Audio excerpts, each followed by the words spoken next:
So What do there's they rage. do? There's transaction. Micro.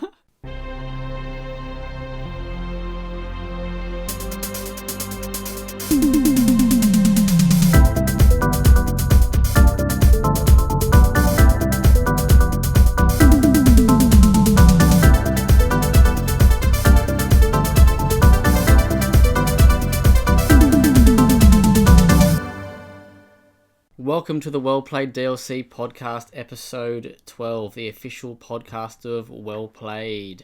I'm Zach. I'm here with Kieran. Hello. And Jordan. Hello. How are we both doing tonight? Very well. Very well.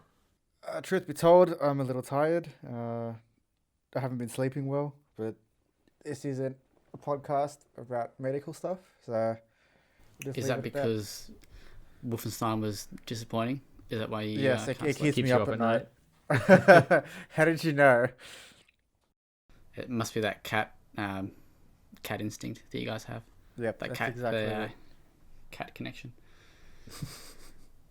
Anyway, what have you guys been playing? Kieran? Well, I finished the first of my pledge games finally, which was Shadow of the Tomb Raider, and I also did all of the 7 DLC Tomb expansions because last week I said that I would do all the DLCs for my games as well. You did. So that's out of the way now. I've got like maybe 2 trophies left to platinum it all as well, so I might go back and do that at some point. What did you think? Did you love it? I liked it. I wouldn't say I love it. It's not as good as the others, but it was a lot of fun. How's the DLC? A weird mix of cool and really, really underwhelming. It's there's 7 of them, and they're all basically just add new side quests with new tombs to explore, which makes them all 45 minutes to an hour a piece, and they kind of slot them in over the course of the game. And if you've already played the game, you can just go back and just do them in whatever order. But there's maybe 2 really memorable ones, and the rest are kind of average. Nice. Standard DLC then. Yep, Yeah, pretty pretty much, much. yeah. Standard season pass stuff. Yeah. Jordan, how about you? So I started playing Shadow of War again, and I instantly regret my decision to pledge that game because my god, does it suck. I'm so bored. Naturally, we're still playing Warframe, and then I played Wolfenstein for the review. So I How punched many that out over the hours weekend. for Warframe? I'm going to have a guess and say 30. Yeah, about 30. Nice. Sick. Cool. Well, tell us about Wolfenstein, because I actually don't think I've been playing anything apart from review games. Oh no, I did play. I played the latest DLC for Overcooked 2. Man, how's that? And played that. Well, actually, I don't know if I have played it. So, What? how? Good. I think I played it. Well, how I know? So I bought it, right, and it installed. Yeah. And I went into the extras part, and there's a thing called is it extra seasonings or extra seasons or something like that? Right. And the other ones that I've bought or I've got, I'm pretty sure they're listed by name, but this one, which is called Campfire Cook-Off, I didn't see it, and when we opened it up, it definitely wasn't like a campfire theme. So I think, but then I looked at the game itself, and there was an update. Sorry, I looked at the updates bar thing, and there was an update for Overcooked. So I don't know if it was downloading the component of the DLC. Don't know, but the levels I did play, I hadn't actually played before, so that was cool. Yeah, that was good fun. So I actually don't know if I have played the DLC, so I could have just totally lied there. But I did play great. Overcooked 2, that I can confirm. So yeah, Jordan, tell us a bit about Wolfenstein, because I think all 3, or at least myself and you were pretty keen for it, and you did the review. Yeah, it was pretty disappointing. It's fun, killing Nazis is always fun because Nazis are shit people. But yeah, it's just it lacks a lot of what made the other Wolfenstein games really good. It lacks that really strong campaign that can stand on its own. It replaces it with basically just a really shitty live service model, and to give the illusion of depth and progression, they just make this really monotonous power climb to be able to do the main story stuff. And then when you're strong enough to do the main story stuff, you do it, and then it's gone really quickly, and you just go like, "That's it." Like I think all in all is about like 5 or 6 story missions, and they're not very long, and they're quite underwhelming, which is a bummer. Um, but the actual co-op component of it is pretty fun. The whole pep system where like if you don't do anything, you just have to give each other like a thumbs up and it gives you health. But they have some other boosters that you can do with that, like you get more armor or you fully recover your health. That kind of stuff. That stuff is really cool. The co-op part of it is pretty well designed.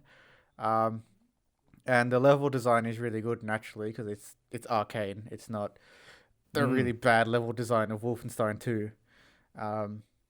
But yeah, it feels really hollow. It almost feels like the core concept for Youngbloods was their original vision, but then publishers were like, we need more money, and they kind of had to rip out what would have made the game really good and replaced it with a recurrent pricing model that is pay to win. So, can you just, because I've read your review and a couple others, can you just quickly sort of explain the pay to win aspect? Like, how is it pay to win? Well, so you can buy a premium currency because most microtransactions in retail games don't let you buy things directly because, there's an illusion there. But you can buy boosters that increase the amount of ammo, Right. the amount of money you get, your XP gains, your maximum health, and your maximum armor. And it's kind of hard to argue that they're not pay to win because even though they're not huge, like you're not buying these massive weapons that are really powerful, you're paying to play less of the game and get ahead of people who aren't paying for that. So by definition, it is pay to win, and it's really bad. It sounds like it's ripped directly from like the Ubisoft book Yeah. of like make Yep. the game like intentionally level gate things that need to be grinded to get around, or give people an option to pay and just skip that. Yeah, it's not That as bad sucks. as Ubisoft. I like to call it Nothing Grindgate. is. It's not as bad as the grind gating from Ubisoft of recent, but it's still pretty bad. It is admittedly easy to ignore the microtransactions, and truth be told, in my playthrough, I kind of forgot they were a thing. But it is also very easy to take notice of them. It's like this weird dissonance, and it's just, yeah, it really disappoints me. It bums me out because it could have been one of the best games of the year, but publishers will be publishers, right? So what do you think of the characters of the two daughters, girls, They were pretty sisters? cool. Sorry. It's Wolfenstein, so they're not really serious or anything. They're silly characters, and they're just having fun, and they're done really well. Their interactions are done really well. There are some scenes like when you go in elevators and stuff. There'll be like some funny interactions between the two sisters, but yeah, because the campaign is so short, there's a really noticeable lack of a dynamic and noticeable characters. Like Wolfenstein 2 had so many characters that you could remember, and so did Wolfenstein 1, just because you met these like key people that made an impact to the game, and then you just kind of have a hub area full of people that you press a button on to get missions from in Youngblood. So how long's the whole thing? Not very long. I think I beat it in about 6-7 hours. Okay. And that's with the grind gate. So And how much? I think is it like 49 bucks on? It's no. 50 on Steam. Yeah, and it's then I about think that it's on- 70 for the deluxe edition, which has the buddy pass. Yeah. Nice. Kieran, you also got it, but you haven't played it, have you? I haven't played it yet. I still got to finish Wolfenstein 2, and That's right. Yes. I don't know when I'm going to do that. Although I really want to. Yeah, you should. That should be one of your. No, it shouldn't be. It should have been. I thought it was going to be too easy. That should be a bonus. Oh Yeah. no, we should have made it on the hardest difficulty because you know how stupid it is with the hardest difficulty. You don't play on the hard difficulty, do you? For Not- Wolfenstein? I do everything on normal, unless I like, honestly, I'm playing it again. I love hard difficulties, but shooters are one of those things where I just don't enjoy hard difficulties just because the main design for shooters, it doesn't lend itself well to those harder difficulties because it's usually You can't get around that stuff with strategy. It ends up Yeah. being just luck most of the time. yeah, it's like you poke your head out, you're shot, you're dead. Like, where's the fun in that? I think there are some good games that are played on hard or or whatever, like the hardest difficulty.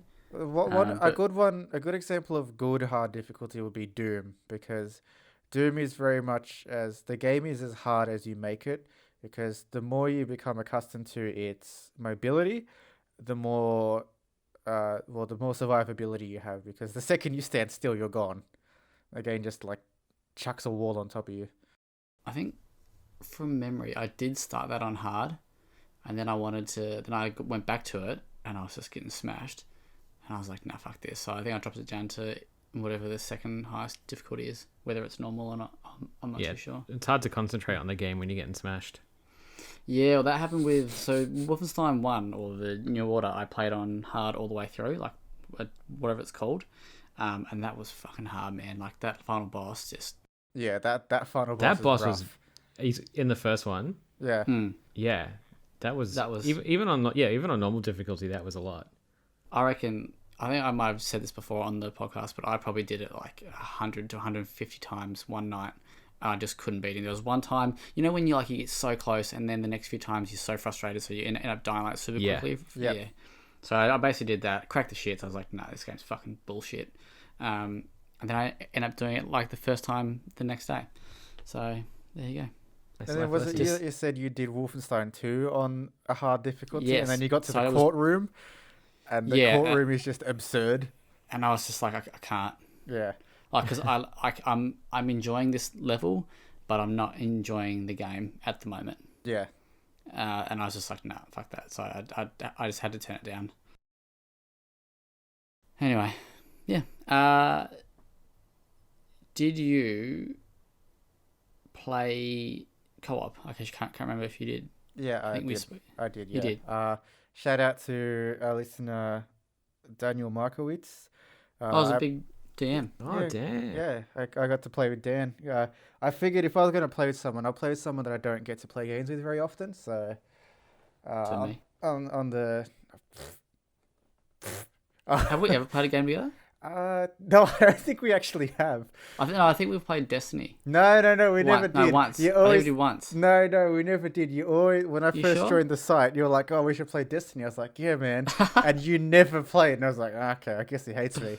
Well, But yeah, I did about the first half of the game with Dan, and then he had to hop off for the night, and I just kept powering through because I wanted to get the review out as soon as possible. And yeah, it was good fun playing with him. So it's like an IGN review with Resident Evil 2. Well, wait, no, was it Resident Evil 2? Yeah. Yeah. Just play half of it and then review it. Have you played the other DLC for Wolfenstein, the Old Blood? Yeah, I played a bit of it.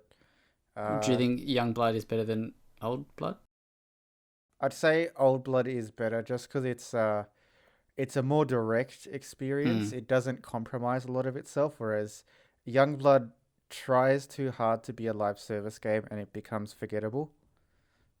I was just gonna say I've been reading and watching a lot of reviews of the VR one as well, Cyberpilot, and the sentiment's pretty much exactly the same. Like, it's fun, but it's just bland and repetitive and lacking in creativity. Yeah.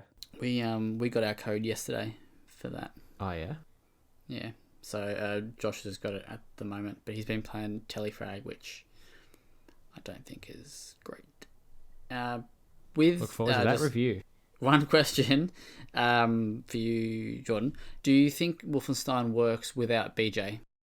I think it does. The two sisters were written well enough for it to work. It's just the actual design of the game itself wasn't that great. If they had designed it like a proper Wolfenstein game, then it could have worked really well. But yeah, it's they made a lot of compromises, and it shows. Even in the way like the actual game is built, it's not that hard to see the shortcuts they took. And you gave it 6 out of 10, didn't you? Yeah. That's all right. Six is fair. 6 is fair. Fair score. All right, let's move on. We were going to talk about the Blackout Club, but Ash has vanished. I did play a little bit of it, so I can talk very briefly about it. Would you say he had a blackout, or...? Maybe he's blacked out, yeah, you're right. Or maybe he's joined the Blackout Club. Yeah. So basically it kind of feels a little bit like, and I haven't actually read Ash's review in full yet, but it feels a bit like Stranger Things to a sort of degree. I'm not sure if he mentioned that, Kieran, when you read it. I don't think so, but I've seen that comparison thrown around. Yeah. So you basically play, without giving away the first part of the game, because the actual opening mission is kind of cool. You're kind of cool. Thank you. You play as a kid who's part of this club, I guess, and you're sort of investigating or trying to take down this underground cult. And the missions are sort of like Payday. Like someone wrote that on the on our review today in the comments that it sounded like Payday, which is definitely sort of how it is. So you basically go back to your home, to your hub, to your club headquarters, and you start a mission. And so the mission might be that you have to go through this little suburb or town and find 5 pieces of this investigation, 5 clues or whatever, or you have to go find the 3 voice recordings or whatever, something like that. And then once you find complete the objective, you have to exfiltrate. So you have to get out, and that's pretty much all that I sort of played. Ash and I played for maybe like an hour and a half, 2 hours on Sunday night. And it was cool. I was definitely keen to play more, but I've got my own review games, so I didn't get a chance to get stuck in when he did this week for the review. But I know it's coming out on consoles, and it's out today. Oh, is it on console too? Yeah. Oh, really? Yeah. So why did I request a PC code for that? Oh, I think because the PC codes were out first. Are you gonna check it out? I'm pretty tempted. I might see if Georgie's keen to get on it. So it's I probably didn't really explain it very well, but it's like a first-person co-op horror game. And the little synopsis online just says, you're a teenager from a small modern town. Each morning you awaken covered in mud or scratches with no memory of the night before. You've heard of sleepwalking, but this is different. Sometimes you lose entire days. There are others like you. Your new group of friends bonded over this shared secret, forming a club to investigate the cause of these blackouts. Yeah, so that's basically the premise. And nice. It's definitely interesting.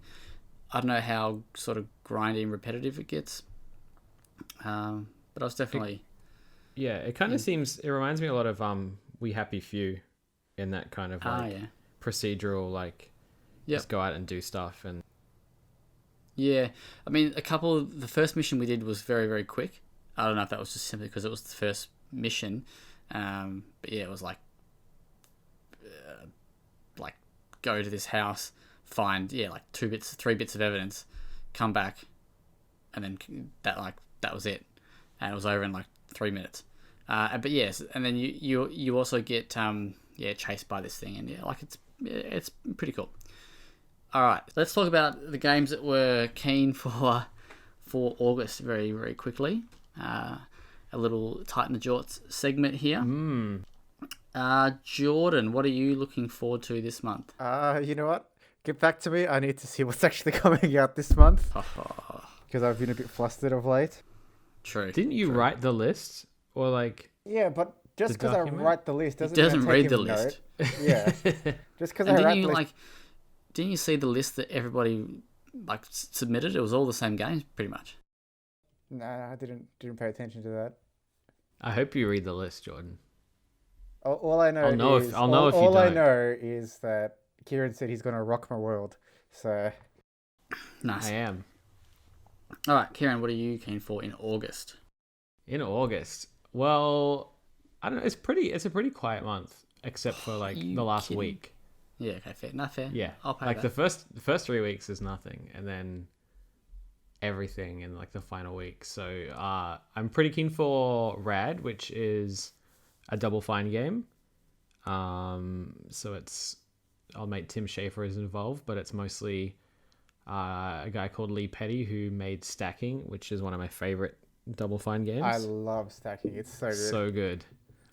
Really, really enjoy like his humor and his style. So it's like a procedurally generated dungeon crawler, which like I normally avoid these days because I've played so many of them, but it looks different enough that I'll probably be really into it. Nice.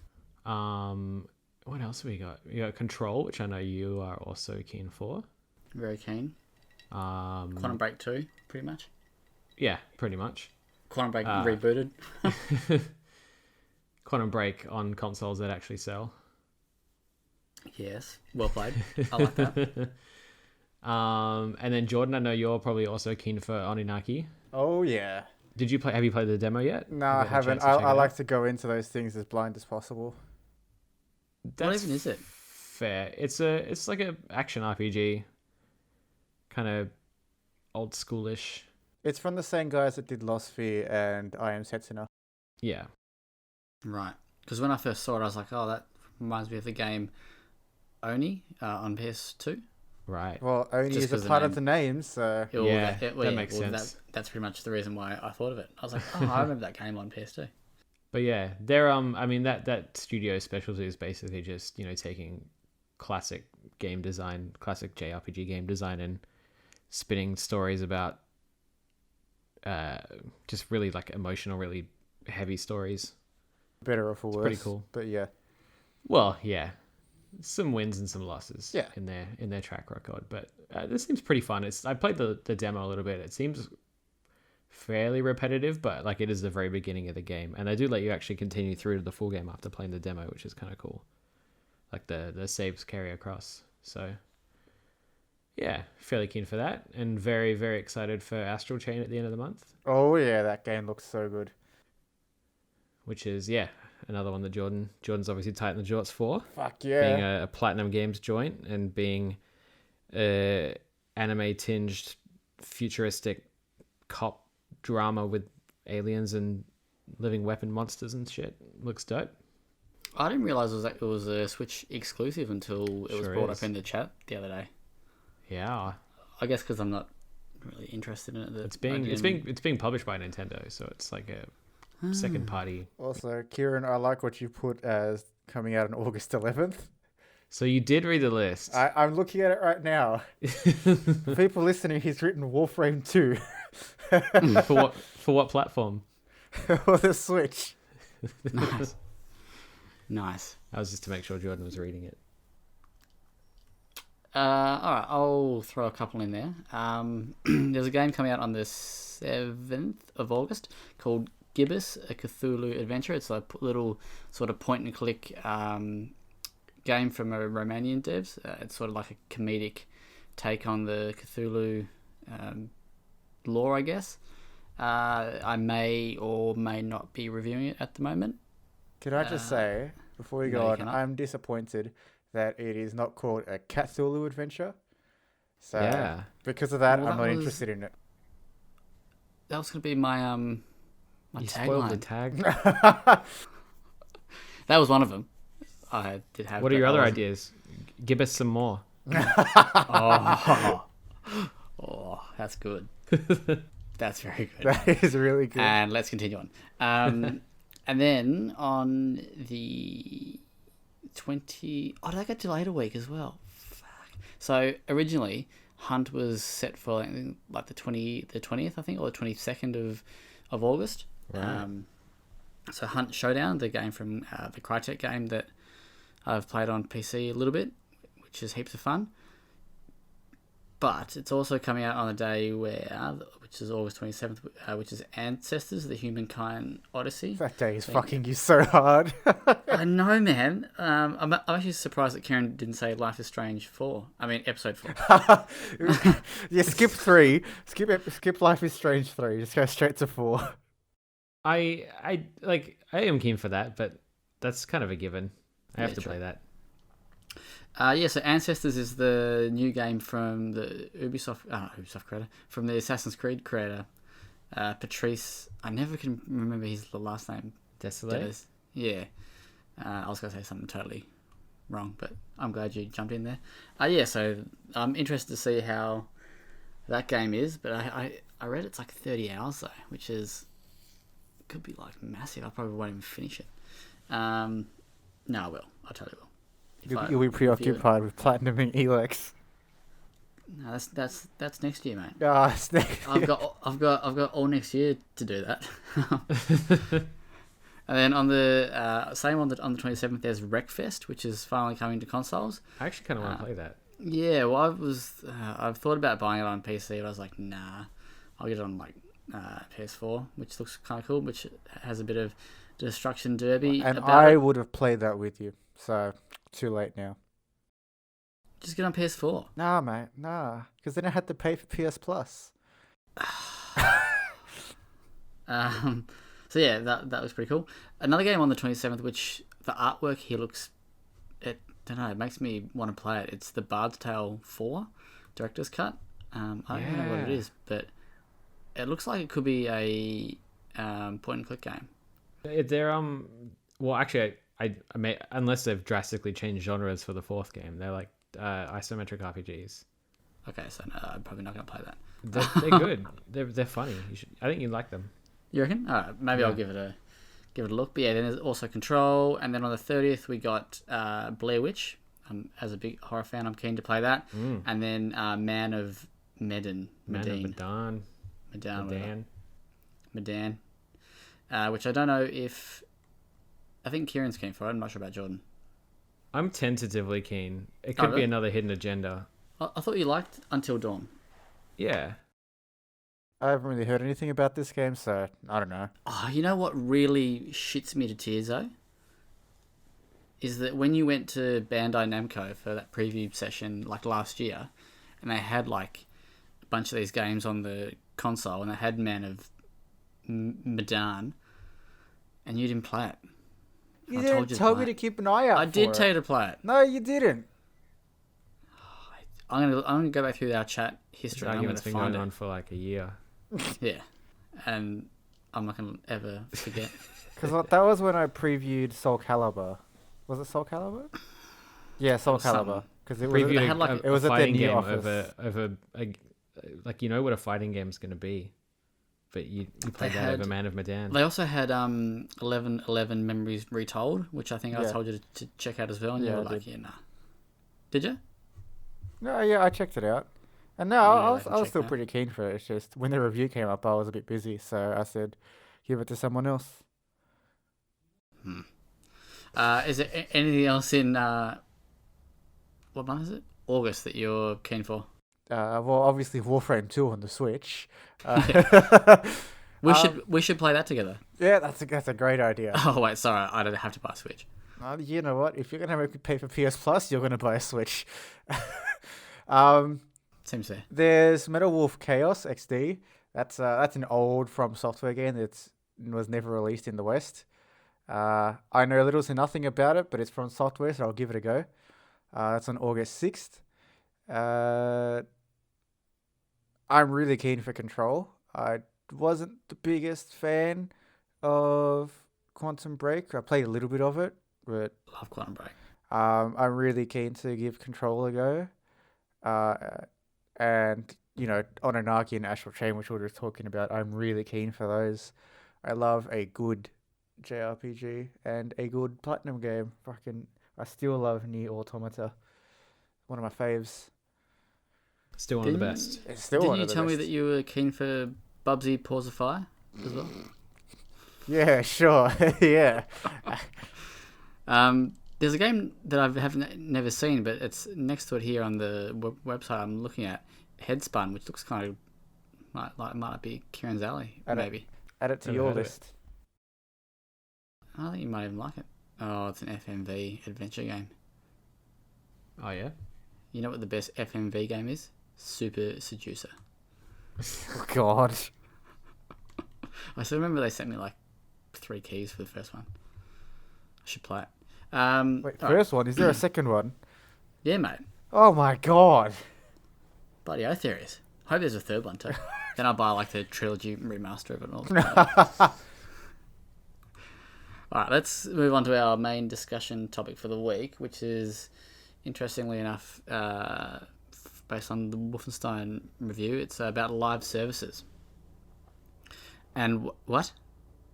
I just want to read that part that's put here in the document. That part is obviously a throwaway to whoever wrote that. Was that you, Kieran?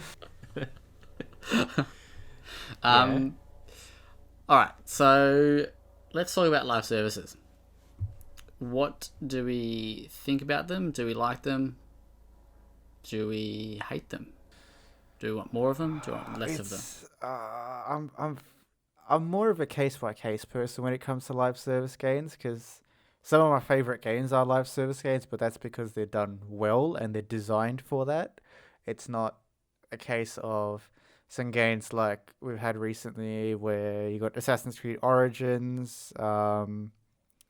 But is that okay? Before we get into this, let's define what a live service game is. A live service game is a game which houses a recurrent pricing model. Right. So. So? No, how? No. Cue I silence. sort of confused myself there. So, are we just talking about games? Is what I was going to ask. So we're not going to talk about live services as in like Game Pass or anything like that. Nah. No, just the games. Okay. I actually meant to ask that first. I mean, if you want what the best live service is Xbox Live, that is by definition a in the live name. service. Well, no, like I thought maybe we would talk about games and then we might talk about actual live services. Yeah, we can do that, but my idea for this was just the games, really. Okay. Yeah, well, let's just keep it to games. Right, well, yeah. For games, a live service is a game which houses a recurrent pricing model, hence why it's under the same banner as games as a service, because they're quote-unquote providing you with a service that you can keep putting money into.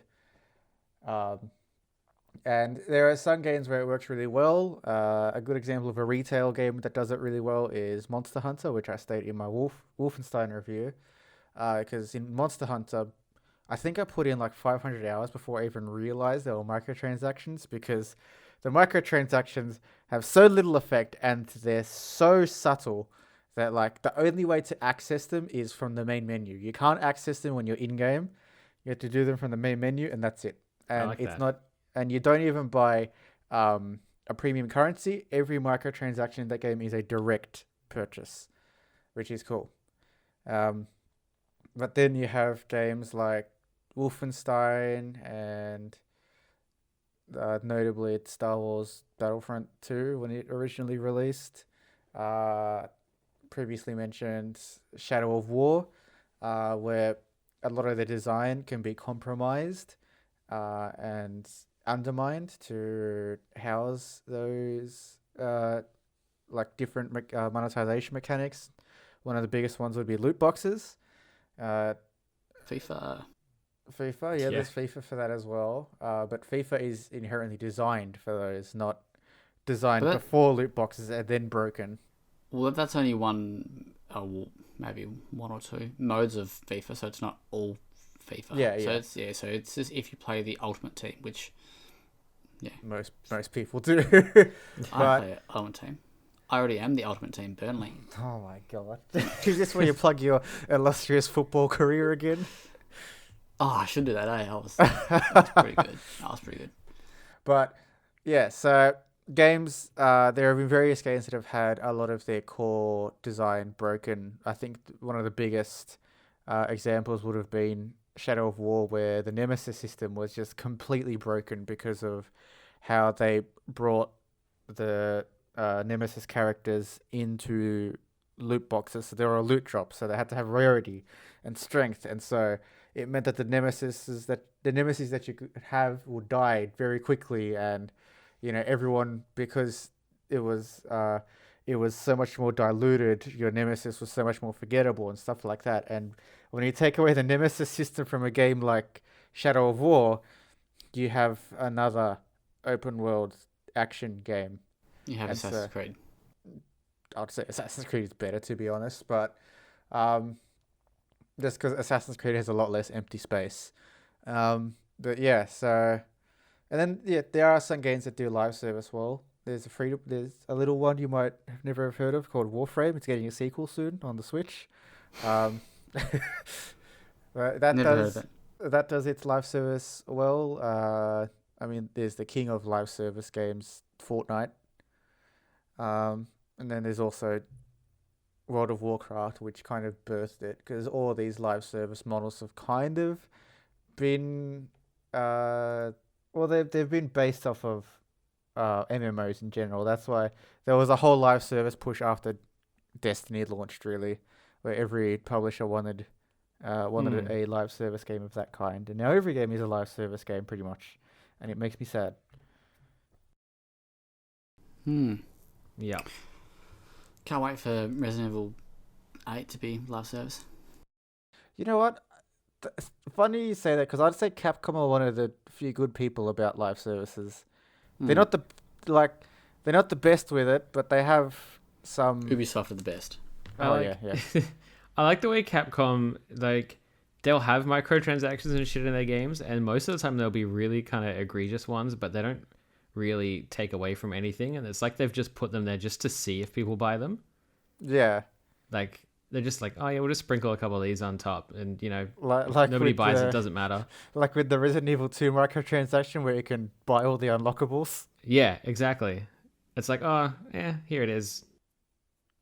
In saying that, Capcom had Street Fighter 5, which was really bad with microtransactions. Yeah, I think I kind of learned from that. Yeah. Are there any non-cosmetic microtransactions that you approve of? So, in the case of the Resident Evil 2 one, if someone didn't want to, like, do you have a problem with that type of? Yeah, so I actually don't mind those, like, time-saving microtransactions as a way of being like, hey, if you really want to, like, get through this and you don't have the time, sure, here, pay a couple of dollars, unlock it, whatever. Like, it's kind of shitty, but, like, it's not terrible unless the game is specifically designed to push you towards doing that, aka Assassin's Creed. That's exactly. I think in the case of Resident Evil 2, it's kind of okay, because the game isn't designed to coerce you into putting the money towards unlocking them straight away. The game is designed as a game first and foremost, and then they have those extra things. Whereas you have, well, I mean, I guess we could use Assassin's Creed Origins as an example, where the core design of the game is inherently broken to coerce you into buying the money and XP boosters, especially the permanent ones. So much grind. Yeah, it's grind fest. Do you think that? No, sorry, not do you think? What would you? How would you feel if they released a new Splinter Cell and it was full of that type of mechanics? Do you mean when they release that and it's full of that, or? Well, yes. Actually, honestly, it'd be hard. It'd be hard to kind of see a Splinter Cell game like that. They could go the Wolfenstein Youngblood route and just have you, like, go off on random missions until you unlock the next bit of story. Youngblood. Yeah, it's hard because naturally they want all the money in the world, and there's nothing inherently wrong with them wanting to make money. The problem with it is nine times out of ten comes at the cost of the game itself. They compromise various facets of the game, which It's just makes it crap. it's just frustrating when you see good studios who have made good games in the past and are passionate about them, and you can see like an obvious influence of that publisher, like just tearing their art apart and just, you know, piecemealing it out to players. A good example of that is Dead Space. Yeah, Dead Space 3 exactly. was just a shocker with those microtransactions. Yeah, it's like this game would have been perfectly fine if, you know, this developer had the chance to just make what they want to make. Yeah, and going back to the whole time skipping kind of microtransactions, they're not, as I said, they're not inherently bad. It's just because those games are built now to coerce you into those kinds of things, it sends off a really bad message going, our game isn't worth paying. Pay us to play less of it. Yeah, that's the weird thing that I've found with those type of microtransactions is that, like, don't you want people to actually play and enjoy the game instead Apparently of yeah, true. Well, money, man. I think it's just like Jordan was saying, a lot of it's obviously been influenced by like MMOs and then like other kind of live service games like Destiny that have been really successful. But the problem is just publishers seeing that and thinking, you know, okay, cool, the longer we can get people to play our game for, the more likely they are to spend money on it, and applying that idea to games that should just be like a one and done situation. In Odyssey, who has played Odyssey here? I'm playing it at the moment. Do the missions have levels? I can't remember. They do. Yeah. The cool thing about Odyssey is the missions scale with your level, but you can choose how heavily they scale with your level. So you can make it so that they kind of sit like 4 or 5 levels below you, or you can make it so that they match your level. But then obviously some of them are gated as being like higher than your level as well. Yes, because that's the problem I had with Origins. And I'm trying to remember, did you play Watch Dogs 2? That didn't have level gating, did it? Nah. Yeah. So that's one thing I love about open world games is when they don't have level caps on missions and stuff like that. So you can, I mean, and when they don't have those level gates, I feel like I'm more inclined to go off and do side missions, like to play more of the game. But yeah, like games like Odyssey and that, or Origins, it's just I just give up. Yeah. Again, there's times where it makes sense, like when you want to sort of direct a player to access certain content at a certain time. But like, yeah, Assassin's Creed, Odyssey doesn't do it as much as Origins, but yeah, Origins was terrible where it would be like, hey, this is the next mission you need to do to actually progress the game, but you're 10 levels below it, so suck it up. Because I remember, I think buy microtransactions. Leveled up for like 3 hours one night just to do one mission, and then I finished that mission. I think I was like 5 levels below the next mission. I was like, yeah, get fucked, pretty much. But yeah, so that's one thing I liked about the Sinking City, and I mean, levels in that game probably wouldn't have worked anyway. But I just hope that I haven't read much about Watch Dogs 3 yet, but I hope they don't have that sort of thing in Watch Dogs 3. Part of me wonders if it's a symptom of less AAA games coming out, so publishers are trying to keep people engaged more in what's out now by A, making them intentionally longer, and B, like, consistently adding to them or whatever. But I don't know if that's true, because I don't really know. I can't think of whether games have slowed down or not. So with because I remember with Syndicate, I bought the Jack the Ripper DLC, and like that was actually pretty cool DLC. So, I mean, from expansions are cool. Yeah, like I wish that more developers did that instead of, trying to make you buy like levels and whatever. I mean, because Assassin's Creed is still doing it with Odyssey and that. They released the new one recently, I think.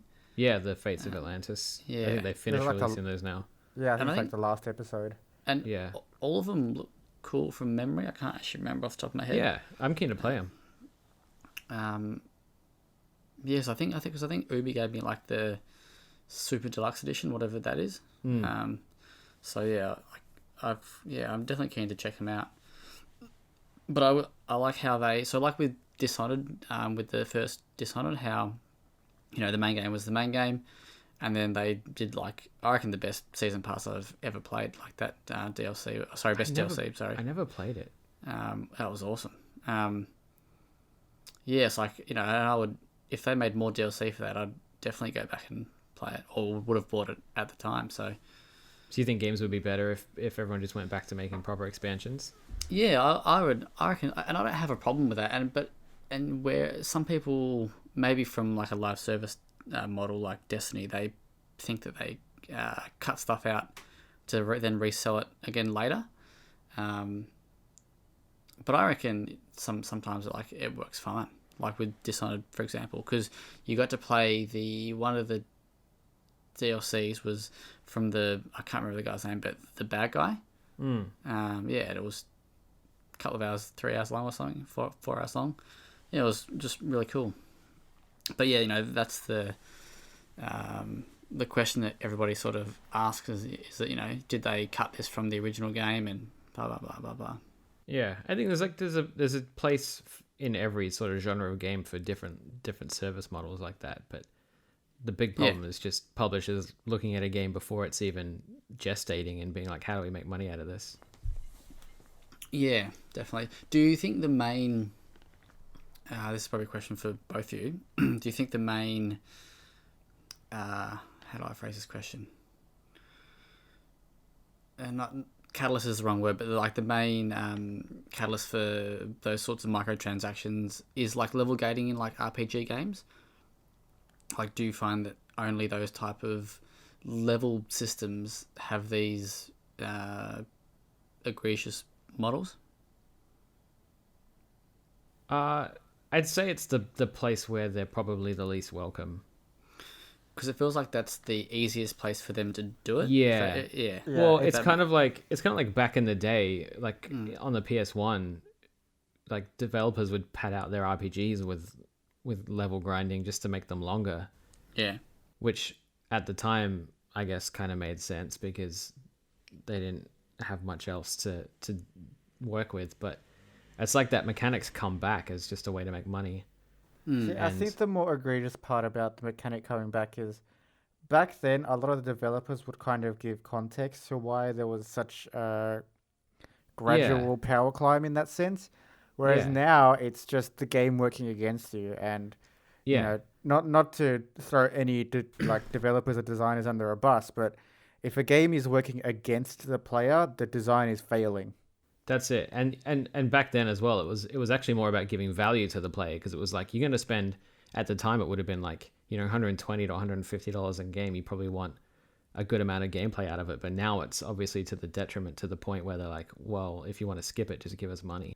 Yeah, and to add to that as well is a lot of the games back then, a good example with level gating is Oblivion, where they have level gating for quests, but they make everything in the world so detailed and interesting that generally you don't come up against those level gates unless you're specifically trying to get through those quest lines as soon as possible. Yeah, and it's to serve the narrative and the world as well. It's not, just because. Yeah, but one of my favorite ways around that was done with Morrowind, actually, where instead of level gating, you had to have like certain skills and relationships with different NPCs through certain points of the game. So you had to like go through the different side quests to meet different people, so you could be able to progress through the main part of the game. It was really well designed, and it's a facet of game design which I really miss. No, the games don't do that anymore, and it really sucks. Yeah. Do you think what do you think of these sorts of, how we were talking about Resident Evil 2 just before, but a similar type of transaction for buying, or I guess locking out characters of games? Sorry, of fighting games. So, because didn't Mortal Kombat allow you to buy the characters or something from, is that what? Yeah, that was like, that was another case where the design was there to coerce you into doing stuff like that, because they changed the unlocking model in the crypt to being randomized. Yeah. And then we're like, well... And then, if I recall, with Mortal Kombat X, I think it's the character Goro. Is that his name? Yeah. It was like, Yeah, he was on the disc, ready to go. In fact, he was so ready to go that you fight him in the main campaign or whatever. Yeah. But you had to pay extra to play him because So you can't actually unlock him at all. no, you had to pay for him. That calls back to like the Xbox 360, PS3 generation when heaps of developers were doing that, and like on disc DLC was a buzzword. Yeah. Yeah. Those are the days. Yeah. With like I think with those games, like the fighting ones, all the characters should be obtainable by playing the game, and if you want to buy them, I think you can buy them. Yeah, I actually I used to hate the way Rainbow Six Siege used to do its season pass, but I actually kind of like it now. I do think it's a bit expensive, but you know, it gives you the option to grind for the characters that come out, you know, with every new season. Or if you have the season pass, they're just an instant unlock.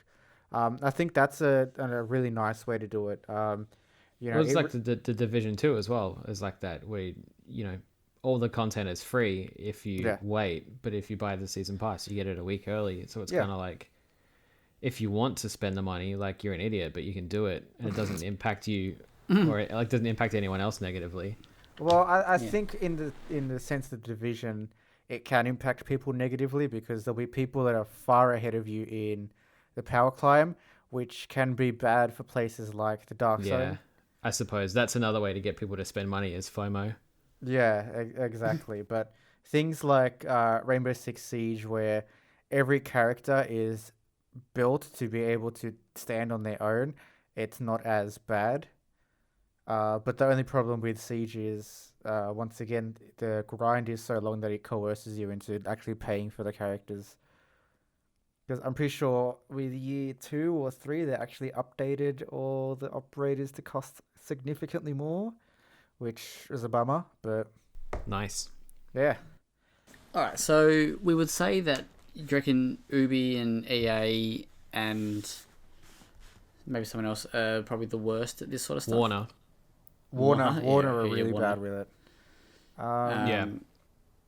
Anybody else? Bethesda, or are they just they've still Well, got a but way to go? Bethesda's only 2 examples were Fallout 76, which wasn't worth picking up in the first place, and Youngblood, which is pretty bad with it, but it's not like Ubisoft level of bad. Like, you can get ahead of the game, but if you get ahead of the level curve in the game will keep up with you. Mm-hmm. So the only real advantage is being able to play the game quicker. But, you know... But, yeah, go on. I was gonna say, well, who do you think are the best at it? So, is this someone who doesn't seem to do it much at all? Like, does Sony do? I don't recall Sony doing these type of things at all. I mean, maybe they have, and I just haven't seen them. I don't think so. What were the microtransactions for Uncharted? I know for 4 like Uncharted and stuff, they had stuff for the online mode, Yeah. which was, I can't remember if it was like buffs or if it was just loot box type stuff. Yeah. But that mode was, you know, not memorable at all. So I don't think it made too much of an impact. Sorry, my microphone turned off there. That's all right. It's hard. Actually, I'll go back to Warframe for a second because I know you guys love it. But True. Can't wait for the second one. in Warframe, you can buy the different frames or characters and the different weapons. But that is actually a game where the microtransaction design is one that encourages you not to spend money on those things. So what they do is they evaluate how much a weapon would cost in terms of hours to get.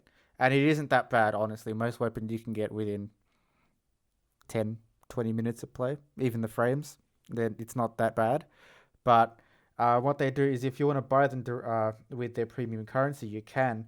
But they price them so high that it's way better to often just get those resources and then just rush their building instead of buying all those things straight away, because I think you end up wasting, like, the premium currency is like platinum, and I think you end up wasting like 80 to 100 platinum by buying most things direct.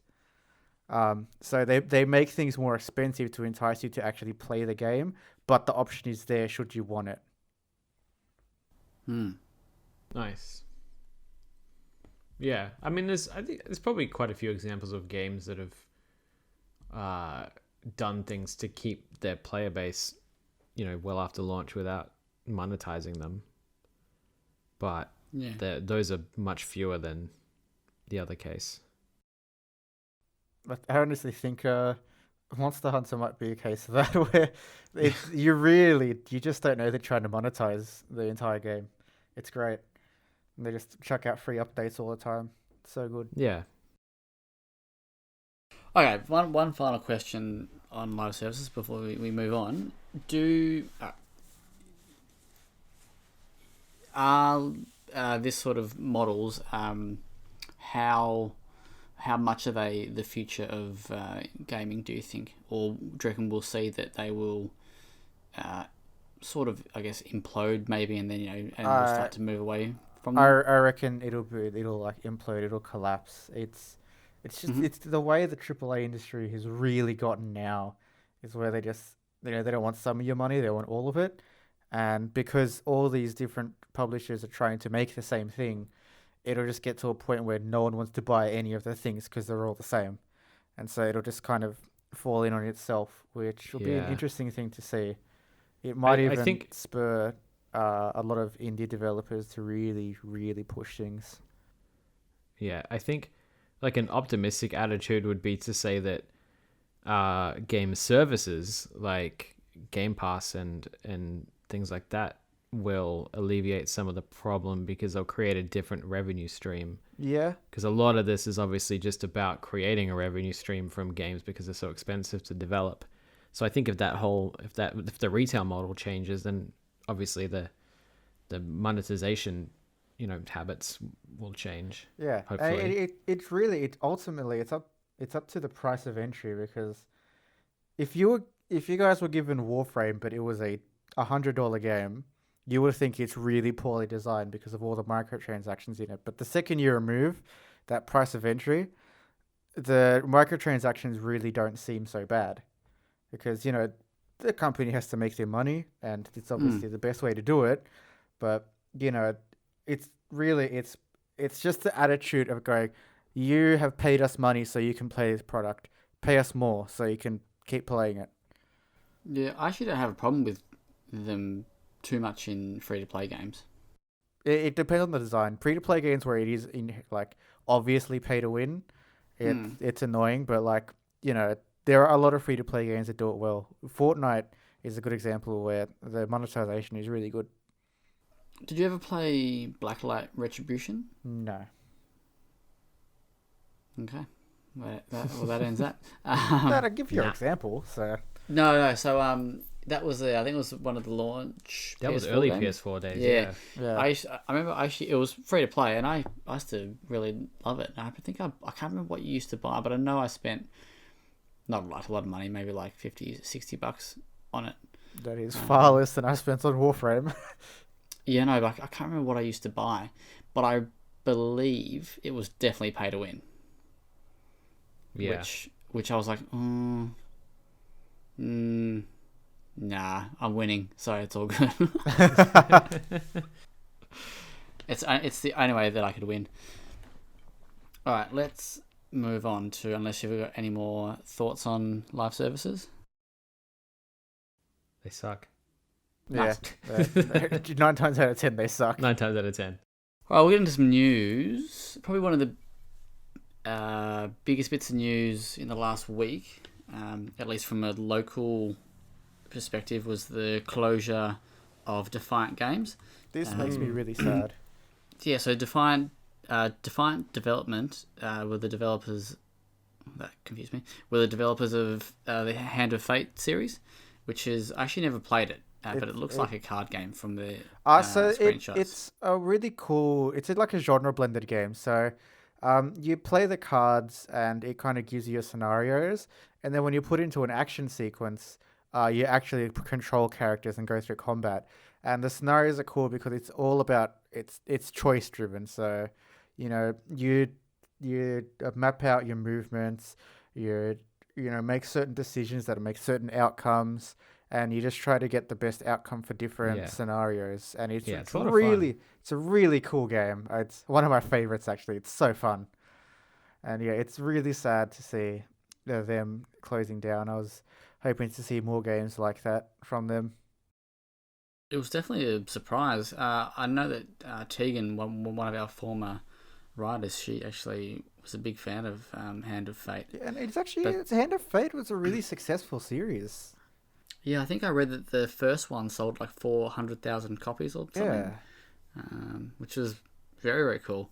The second one obviously did well enough because to warrant a physical release, because I realized today that I actually have a physical copy of Hand of Fate 2. Yeah, I mean, they don't give real, I guess, any sort of in-depth specific reasons why they shut, but the founder just sort of, when they posted on social media that they were shutting the doors, one of the standout quotes here is that the games market has changed in ways both big and small in the 9 years we've been in business, and we've not been able to change quickly enough to continue with them. So whatever that really fully means. Do you know what it kind of sounds like to me? It sounds like to me that because the market is growing accustomed to these live service games that create bring it reasons back to the topic. that create reasons to come back, for better or for worse, because the Hand of Fate games are a one and done purchase. It hasn't been able to keep up like that. Yeah, unless you're smashing those out like every year, Yeah. at least, it's like your revenue stream's going to die pretty quick. Yeah, so that was one of my thoughts, because I guess that tied back to running a dev studio sort of like this, because this was probably one of the bigger ones. I think I can't remember how many people exactly were working there, but it's very expensive to run. I guess a traditional type. Yeah, and the bigger the studio, the exponentially higher the cost becomes. Yeah, when you look at most Australian developers, like so many of the ones, especially the ones that we've spoken to, like that you've spoken to, Zach, through MIA and stuff. Yeah. So many of them are like backyard developers that work full time and then use that to support their games. Yeah. So a more like a brick and mortar studio is going to be like a tough proposition. Yeah, and like a lot of these, the indie devs that we have spoken to, they rely heavily on funding from Creative Victoria or Film Victoria. Yeah. That's it. What other places like that? So, there's no sort of income stream, sort of, at least yet. Helping sustain that. I guess the only probably real example I can think of off the top of my head is SMG Studio. They seem to be pretty well run. I think they've got like a lot of mobile projects and stuff. Yeah, to keep that so they going. would make a lot of and they've got an excellent social media sort of presence as well, and they're very open as well. Like they'll often post stuff like how many times people in Australia bought Death Squared on Switch this week, or something like that. They're just very, very cool people. I think they got like three arms. They got like Melbourne, Sydney. I think Sydney's the main one. I think London. I'm gonna have to brush up on my research a bit, but yeah. I'm surprised by the Sydney one because New South Wales does not care about creativity. Well, that's their main one. That's their main. I guess the headquarters. Wow. Melbourne's only opened up recently with the development of moving out, and London I don't really know that much about, but I knew they had it because I saw it in a video or something. But it's just they have a lot of that I guess microtransactions through mobile games. Yeah, they have that. Yeah. Which helps. You see a lot of indie developers doing that now, is developing mobile games, and sometimes not even good ones or ones that they want to develop, but just to keep that money flowing in. I think Taurus is another good example of that. I don't even know what they've done since they did Beast Quest. I think they just take on licensed stuff, like they work contract work. And you would say that for them. But you would say that they're probably a more brick and mortar type studio, because we went and visited there, and I'd never been to one before, so I had no idea what to expect. But but that's it, because they've probably got dozens of projects at any one time that they're working on. Well, even the guy who said that they were working with, was it Monash or somebody like that for was it medical? I can't remember exactly, but they were doing projects like that, so they weren't just doing game projects. I think they were doing software for to help with research or something. Yeah, I think it's something like that. Yeah, which is super interesting.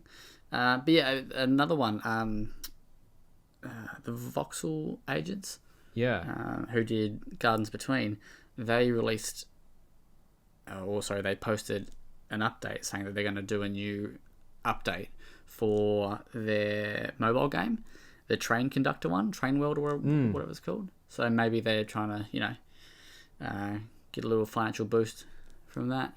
Yeah. Anyway, it's quite sad, and a lot of talented developers are now looking for work, so hopefully they all land on their feet. They should talk to Dylan for being a part of People Fly Occasionally.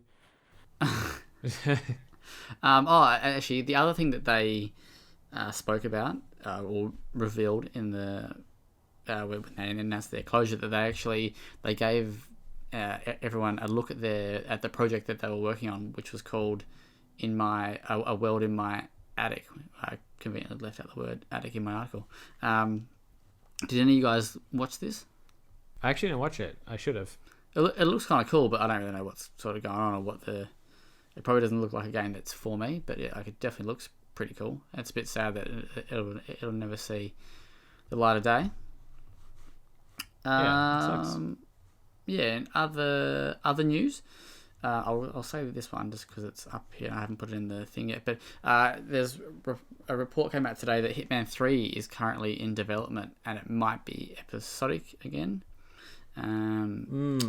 So IO Interactive, the developer behind Hitman, is apparently making Hitman 3. But it says here, but before that, I may release a completely new IP first, which is kind of cool. It's actually a episode. Do you know No Clip? You guys heard of No Clip? The YouTuber thing. Yeah, so it's the video game. Yeah. The video game documentaries. Yeah, but it looks like it's done through him. Oh, okay. Because this article references them. Yeah, so that's pretty cool. Did you guys play Hitman 2? I still haven't No. played Hitman. Oh no, sorry, no, Hitman 2. Was it Hitman 2? The one that's Yeah. like the second season? Yeah. Hitman 2, like, they released it all at once, though, yeah? Like, they kind of changed. I can't actually Pretty sure remember. they did. They I did think episodic for the first one, and I think that when they moved to... who's their new publisher? They didn't get bought out by anybody, did they? Didn't they go independent? It's probably Is that what happened? probably like THQ, mate. They probably bought them. It just says Because it was we Square are Enix first. we are an for the independent first- video game Warner development. Brothers. Warner Brothers was Hitman 2. Warner, yeah. So there you go. You're a liar, Zach. Wait, so who owns them now? Warner Brothers. Of course I do too, because I deal with Warner when I speak about Hitman. Yeah. That's done me, wasn't it? Sure. Yeah, so Warner took over, and I'm pretty sure they ditched the episodic model, so now they're going back to it, which is interesting. But is Well, that potentially? so? Here, well, no. It says here now, instead of finding a buy, this is on the article posted today on IGN. Instead of finding a buyer, IO Interactive underwent a management buyout to become an independent studio and the owners of the Hitman IP. I think that might have been after. Yeah, no, don't know, can't remember. Anyway, there's a third one coming out, so get excited if you like Hitman. I've never actually played a Hitman game, but I've got the second one. I definitely want to play it. I was nearly going to make it a pledge game. Ooh. But probably should have instead of Kingdom Come. Yeah. Fuck. All right, another news we got here. PS4 sales have hit 100 million, which is pretty cool. If you want to talk about that. Well, I mean, there's not really much to say. They hit 100 million units sold, which is exciting. Do you reckon we'll see a 100 million console? I hope not, because I'll have to buy it. Sony's live service is like just releasing all different consoles, like different variants of their console.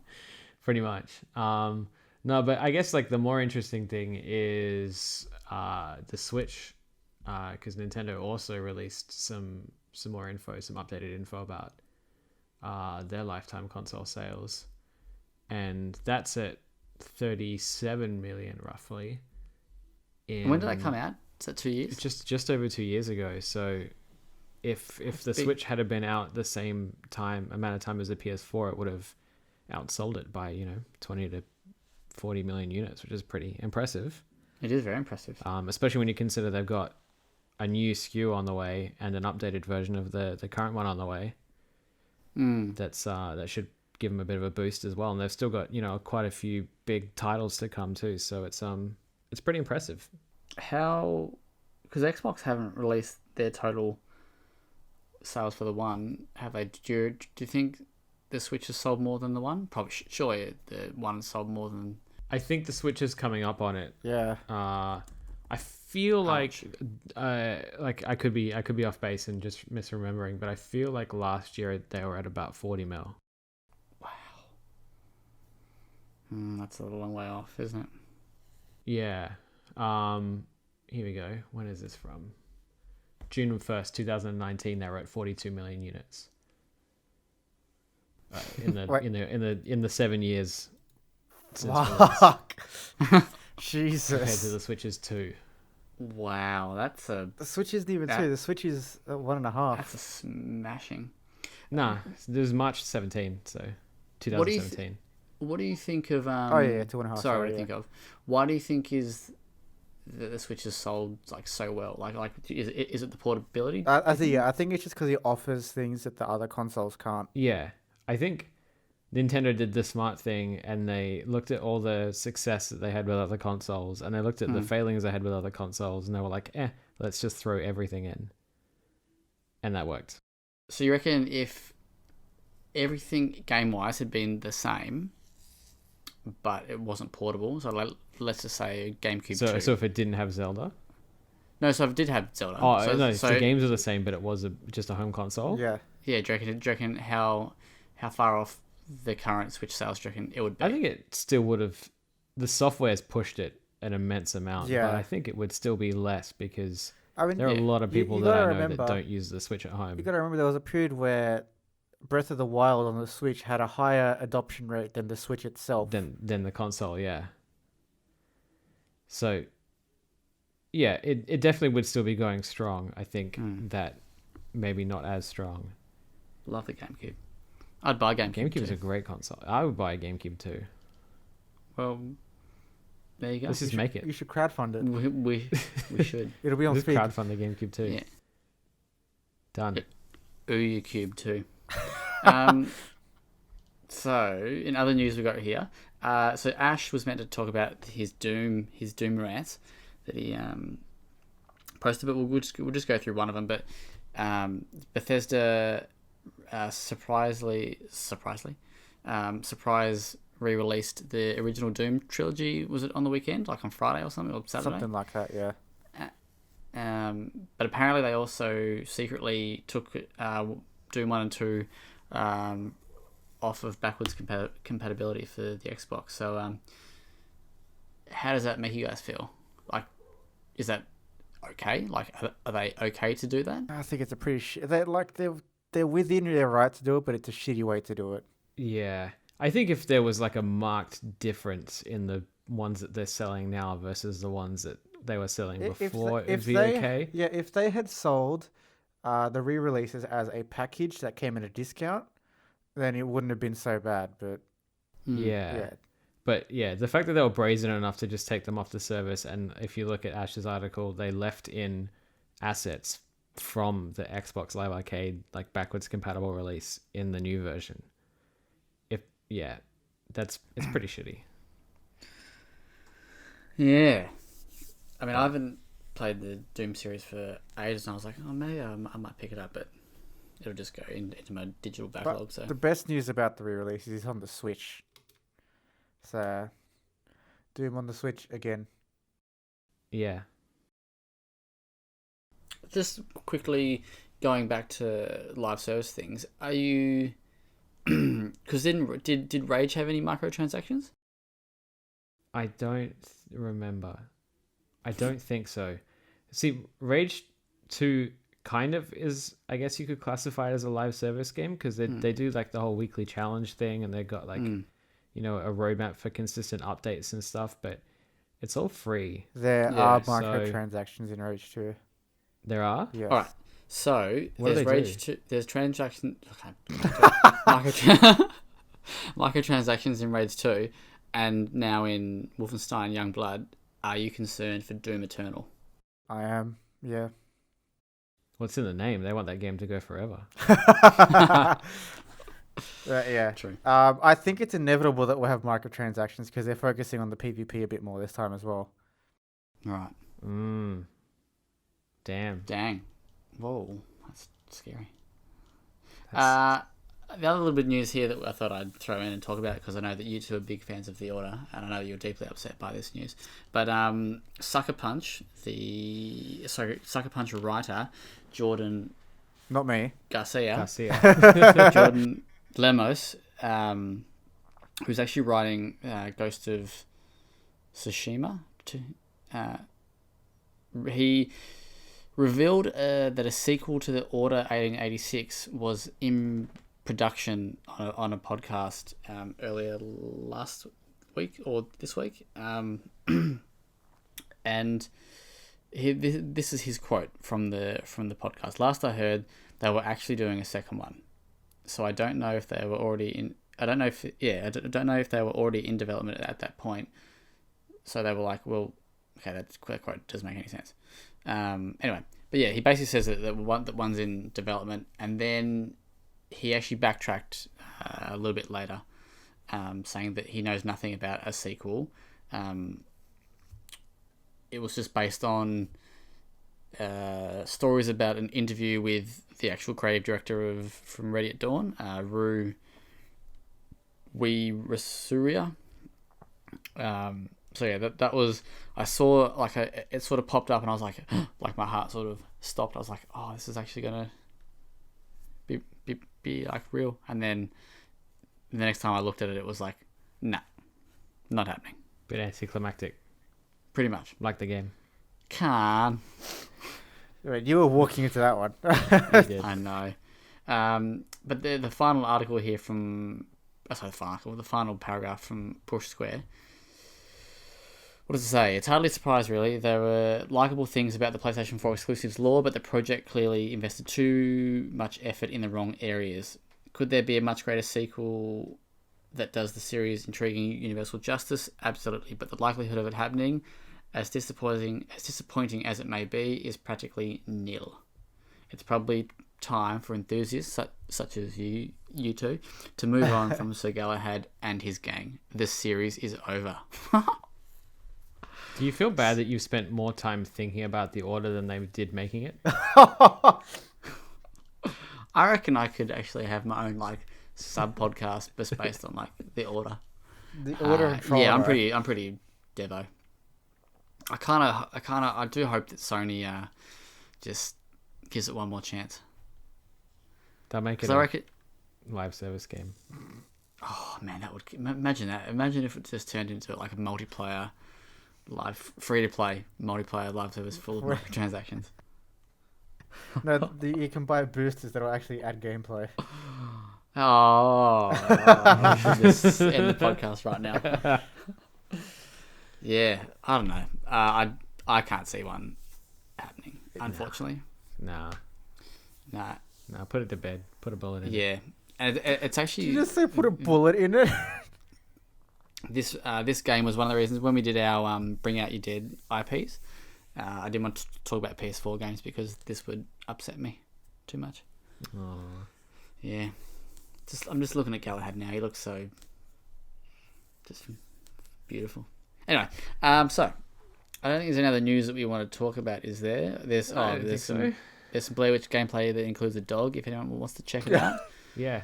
Don't listen to nothing about it on this podcast. Just go to YouTube. Go to someone else's content. Go watch it. All right, let's talk. Let's wrap it up with some off-topic talk. Someone here has posted a little link that I actually read this today. That it chapter 2 will go for 2 hours and 45 minutes. It's real long. Yeah, it's almost bonkers. too long. It's almost endgame long. Well, yeah, but for just it. Yeah, like it's probably. Well, I mean, yeah, maybe it'll fly by when you watch the movie. What did you guys like the first one or the I really reboot? love the sorry? first one. Yeah, I thought it was Yeah. really well done. Did you think it dragged on? Nah. Okay, Yeah, I thought it that was probably my only complaint.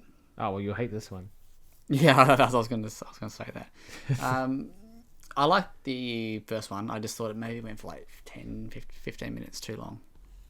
I guess there's probably a couple lulls in there that didn't need to be in there, but I don't know, I felt like it was pretty well paced. I liked it though. I'm keen for the second one. Yeah, I think if you I was reading about this when I posted it, and like the director Andy Muschietti, whatever, however you say his name. Bruschetta. Yeah, thank you. I was going to say that. He was talking about writing stories and about, you know, developing a movie and having it be 4 hours and then having to cut it down, and like it sounds like he was talking about It Chapter 2 and having to cut it down from like a 4-hour thing to a nearly 3-hour thing. But he was saying that in like screen testing and stuff, nobody's had any complaints about how long it is. So I mean, maybe it's fine. When's it come out? September in the Oh, US, really? maybe. I don't know if that's the same here. So it's like real super soon. I thought it was still like a little Yeah, bit it's soon. away. Like the movie's done. It's Oh. it's just a waiting game now. On the thing that I saw, it mentioned something about director's cut, but I don't remember exactly what it was referring to. Well, the directors may have made some cuts, yes. Yeah, sometimes the directors do that. They cut things. They cut content from microtransactions. God, really need to- Can you imagine? seriously. Imagine, that'd be awesome. You have to like the usher comes in and goes, right, you need to pay like another $5 to watch. Or the you gotta next leave. 30 minutes. Imagine Marvel doing that with their post-credit scenes. Alright, so Is popcorn and drinks, are they like kind of like microtransactions? It's like it's shit you could have just got yourself, but no. No. Okay, so I'd say the popcorn and drinks is more like getting a deluxe edition upgrade. Yeah, okay. Yeah, I feel ya. Like paid like $20 more for a steelbook and a hat. Yeah, exactly. Got it. yeah, okay. So all it was saying was that there will be an extended director's cut extended. of- Fuck yeah. yeah. So we will. This is a quote. We will put out a director's cut because this time it definitely merits it. You have to make choices sometimes, and some things cannot be in the theater release, but are definitely worthy of people seeing them at a later date. And this says, while the runtime for the director's cut has not been shared at this time, the contents of that version are likely. Okay, boring. Okay, it says then a bit further on, there is potential for up to 1 hour and 15 minutes of extra footage to be included in this version. So that's that 4 hours. That's crazy. Yeah. That's long. That's That's a long. long That's film. as long as the order. I was gonna say it's longer than you want. See, this is why I didn't want to talk about the order. You always sucker punch me. Hey, Hey. you got to be ready at dawn for it. Hey. Alright, you guys watched anything in recent I'm times? still watching Veronica Mars. How's that going? It's going really good. So Is Yeah. it Marsvelous? No, that didn't work. No. can we just end the podcast now? No. No, it's getting really good. I just finished season 2. It was a little messy, but like the payoff at the end is so good.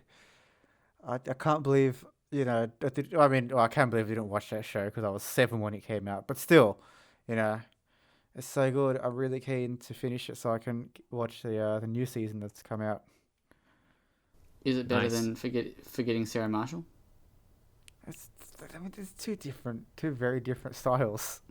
Look, it's the only thing I know that girl, that lady's in. She's in the good place as well.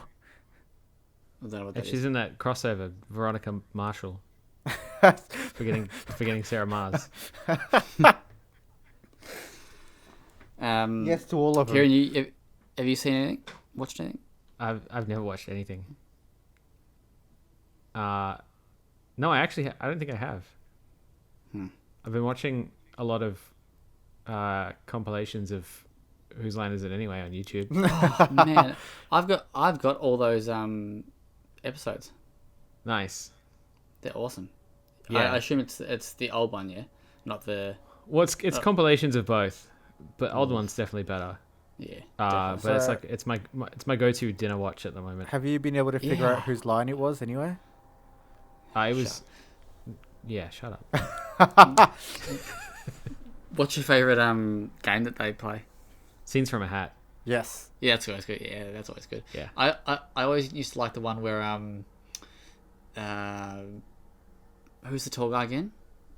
Ryan. Ryan. Oh, Ryan with the arms. that one's really really good. There's an episode where, or they might always are they always cooking when they do that? They're not always cooking, are they? Usually, anything Yeah. that's messy.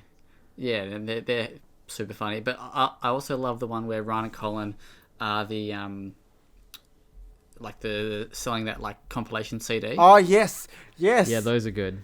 Yeah, like the banter between those two are awesome. Yeah. Yeah, good show. Very good show. All right. I think that's about it. I don't think we've got anything else more to say. I bought The Phantom on DVD. Saw I that. saw that he made a tweet about that. Oh, how good! How good is it? Oh, and then I realised that there's actually the channel Sci-Fi. Yep. They did like a little 2-part, 2 hour, 3 hour miniseries thing with like about the Phantom, and it looks like super. It looks terrible, so I'm probably gonna love it. But yeah, I've been trying to find it all over the internet, legally, of course, and no luck so far.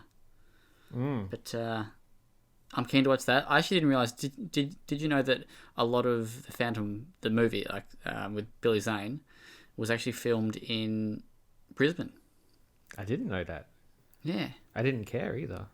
Oh, mate. Poor Billy. Sorry. Poor Billy. The only Zane he cares about is from One Direction. Yeah. All right. Thank you for joining us on this episode of the WellPlayed DLC. We shall see you next week. If you want to check out all our awesome content, go to www.well-played.com.au and we'll see you next week. Live service content. Yes, you must pay a monthly fee now. All right, bye. Bye. Bye.